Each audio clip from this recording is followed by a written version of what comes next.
Hello everyone. Seventh class का जो second lesson था प्राणियों में पोषण, उसके अंदर जो मानव पाचन तंत्र है ये टॉपिक चल रहा था कि मानव में पाचन किस प्रकार से होता है। इसमें हमने पढ़ा था कि मानव के पाचन तंत्र में विभिन्न प्रकार के जो अंग थे। पहला था मुख गुहिका, दूसरा था ग्रास नली, तीसरा था आमाशय, चौथा था क्षुधांतर या फिर छोटी आंत, पांचवा था प्रेदांतर या बड़ी आंत, जो अंतिम भाग था छठा मलद्वार या गुद्दा जिसको कहते हैं। अब इन सभी का भागों का जो वर्णन है हम स्टार्टिंग से पढ़ेंगे। पहले जो वर्णन है वो है मुख गुहिका का। मुख अथवा मुख गुहिका, पहला वर्णन है मुख एवं मुख गुहिका। भोजन का अंतर्ग्रहण मुख द्वारा होता है। कि आप सभी को पता है कि जो भोजन होता है वो मुख के द्वारा ग्रहण किया जाता है। आहार को शरीर के अंदर लेने की क्रिया अंतर्ग्रहण कहलाती है। जो पिछली वीडियो में भी हमने पढ़ा था कि अंतर्ग्रहण किसे कहते हैं, तो भोजन को शरीर के अंदर लेने की क्रिया अंतर्ग्रहण कहलाती है। तो क्या होगा, आहार को शरीर के अंदर लेने की क्रिया क्या कहलाती है? अंतर्ग्रहण कहलाती है। इसके बाद है हमें दांतों की सहायता से भोजन को चबाते हैं। जो भोजन मुख के अंदर लेने के बाद जो सर्वप्रथम जो कार्य रहता है वो किसका रहता है? दांतों का रहता है। तो हम दांतों की सहायता से भोजन को चबाते हैं तथा यांत्रिक विधि द्वारा उसे छोटे छोटे टुकड़ों में पीस डालते हैं। प्रत्येक दांत मसूड़ों के बीच अलग अलग ग्रंथिका सॉकेट में धंसा रहता है। हमारे दांतों की आकृति भिन्न भिन्न है तथा उनके कार्य भी भिन्न भिन्न है। आप सभी ने दांतों को देखा भी होगा कि जो दांतों की जो शेप होती है, आकृति होती है, वो सभी की अलग अलग होती है। जो सारे जो दांत है वो एक समान आकृति के नहीं होते, भिन्न भिन्न आकृति के हमारे को नज़र आते हैं। तो इसके अनुसार उन्हें अलग अलग नाम दिए गए। अलग अलग आकृति होने के कारण उन्हें अलग अलग नाम दिए गए। अब इसके बाद है क्रियाकलाप 2.2। अपने हाथ धोइए। दर्पण में देखते हुए अपने दांतों की गणना कीजिए। कि दर्पण से मतलब है शीशा जिसको आप कहते हो। दर्पण के सामने खड़े होकर अपने जो दांत हैं उनको गणना करनी है, कितने दांत हैं। तो अपनी तर्जनी मतलब कि जो तृतीय अंगुली होती है से दांतों को छूकर महसूस कीजिए। आपके मुख में कितने प्रकार के दांत हैं। एक सेब अथवा रोटी को टुकड़ा लेकर उसे काटिए। आप उसे काटने, जिसको क्या बोलते हैं, कर्तन एवं दंशन के लिए किन दांतों का उपयोग करते हैं। तो मतलब कि जैसे किसी भी चीज़ को हम काटते हैं तो कौन से दांतों का यूज़ करते हैं, यदि हम चीरते हैं तो कौन से दांतों का यूज़ करते हैं, और यदि हम दांतों की सहायता से किसी चीज़ को चबाते हैं तो कौन से दांतों का यूज़ करते हैं। तो इन सभी का मतलब कि कार्य हो गया अलग अलग। जिस प्रकार से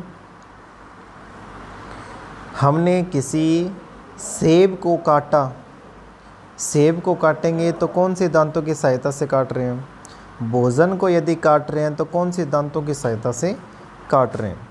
तो ये हो गया अलग अलग। कौन से दांत खाद्य पदार्थ को चीरने और फाड़ने के काम आते हैं, उन दांतों को भी पहचानिए जो चबाने या पीसने के काम आते हैं। आप सभी ने देखे होंगे दांत कि कौन से दांत किस प्रकार से आते हैं। ये आपको एक दंती दिखाई गई है। अब आपको मैं बता देता हूँ कि दांत होते हैं 4 प्रकार के: कर्तनक, रदनक, अगरचौरणक और चौरणक। कर्तनक, रदनक, अगरचौरणक और चौरणक दांत हो गए 4 प्रकार के, जो सामने अपने को दिखाई देते हैं। ये वाला, ये वाला, ये और ये 4 जो दांत होते हैं ये होते हैं कर्तनक दांत। मतलब कि 4 ऊपर वाली साइड में और 4 नीचे वाली साइड में दांत हो गए कर्तनक। फिर 2 नंबर पे दांत आते हैं रदनक। रदनक दांत होते हैं चीरने फाड़ने वाले, तो चीरने फाड़ने का काम करते हैं वो करते हैं रदनक। जो दांत हमारे क्या होते हैं, तीखे होते हैं, ये वाला दांत और ये वाला दांत, मतलब कि 2 ऊपर होते हैं और 2 ही नीचे वाली तरफ होते हैं। तो रदनक दांतों की संख्या होगी 4, कर्तनक दांतों की संख्या कितनी होगी 8। फिर हो गए अगर चौरणक। अगर चौरणक जिसको जाड़ बोलते हैं, इनका काम होता है भोजन को चबाना। तो अगर चौरणक हो गए 2 इधर वाली साइड में और 2 उधर वाली साइड में, ठीक है। 2 ऊपर 4 ऊपर होगी और 4 नीचे, टोटल होगी 8। फिर है चौरणक। चौरणक मुख में दांतों की संख्या होती है 12। किस प्रकार से, 3 तो इधर वाली तरफ, 3 इधर वाली तरफ, हो गई 6 ऊपर हो गए और 6 नीचे हो गए, तो मतलब हो गए टोटल 12 दांत हो गए। अब दांतों की संख्या काउंट करते हैं। चौरणक दांतों की संख्या हमारे मुख में होगी 12, ठीक है। अगर चौरणक दांतों की संख्या होगी 4 ऊपर और 4 नीचे होगी 8। और रदनक दांतों की संख्या 2 ऊपर 2 नीचे ये होगी 4। फिर बच गए कर्तनक दांत। कर्तनक दांत हो गए 4 ऊपर 4 नीचे, कितने हो गए 8। तो टोटल दांतों की संख्या कितनी होगी, काउंट करें तो 12 और 8 हो गए, 12 और 8 20, 20 और 4 24, 24 और 8 32। तो मतलब कि मुख में टोटल कितने दांत होते हैं, 32 दांत होते हैं। ये जो 32 दांत होते हैं लगभग 22 से मतलब कि 25 साल की उम्र तक ये कंप्लीट हो जाते हैं, ठीक है। किशोरावस्था की जो एज है उसमें। अब है कि ये हो गए सभी का आपको पता चल गया। अब इनके काम यदि करें तो कर्तनक दांतों का काम हो गया काटना, रदनक दांतों का काम हो गया चीरना या फाड़ना, चौरणक और अगर चौरणक जो दांत होते हैं उनका काम होता है चबाना। तो इन सभी का आप काम ध्यान में रखोगे और कितने दांत होते हैं ये भी आप ध्यान में रखोगे।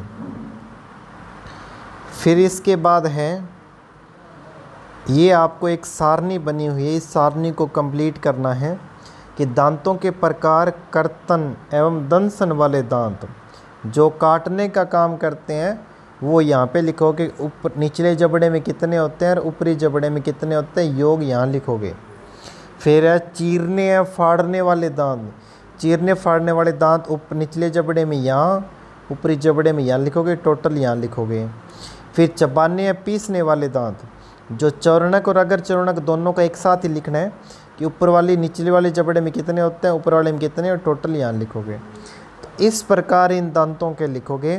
तो दांतों को यदि कार्य के आधार पर देखा जाए तो 3 प्रकार के दांत हो गए, काटने वाले, चीरने फाड़ने वाले और चबाने वाले। कार्य के आधार पर, आकृति के आधार पर 4 प्रकार के हो गए वैसे। अब है दांत, दूध के दांत भी होते हैं और स्थायी दांत भी होते हैं। जो स्टार्टिंग में आते हैं वो दूध के दांत कहलाते हैं, उनको अस्थायी दांत बोलते हैं। क्या आपको याद है कि कुछ वर्ष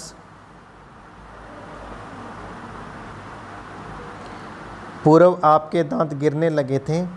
हमारे दांतों का प्रथम सेट शैशव अवस्था में निकलता है तो लगभग 8 वर्ष की आयु तक ये सभी दांत गिर जाते हैं। इन्हें दूध के दांत कहते हैं। इन दांतों के स्थान पर दूसरे दांत निकलते हैं जिन्हें स्थायी दांत कहते हैं। सामान्य स्वस्थ व्यक्ति के स्थायी दांत पूरे जीवन भर बने रहते हैं, तथापि वृद्धावस्था में ये प्रायः गिरने लगते हैं। तो स्थायी और अस्थायी 2 प्रकार के दांत हो गए। अस्थायी दांत 8 वर्ष की उम्र तक गिर जाते हैं और स्थायी दांत बाद में आते हैं उनके। और 8 वर्ष की उम्र तक लगभग जो अस्थायी दांत होते हैं उनकी संख्या कितनी होती है, 20 होती है। ध्यान में रखना ये बात। तो आज के लिए इतना ही। इस सारणी को कंप्लीट कीजिए और दांतों को याद करिए कि कितने प्रकार के दांत होते हैं और उनका क्या कार्य होता है। Okay, thank you.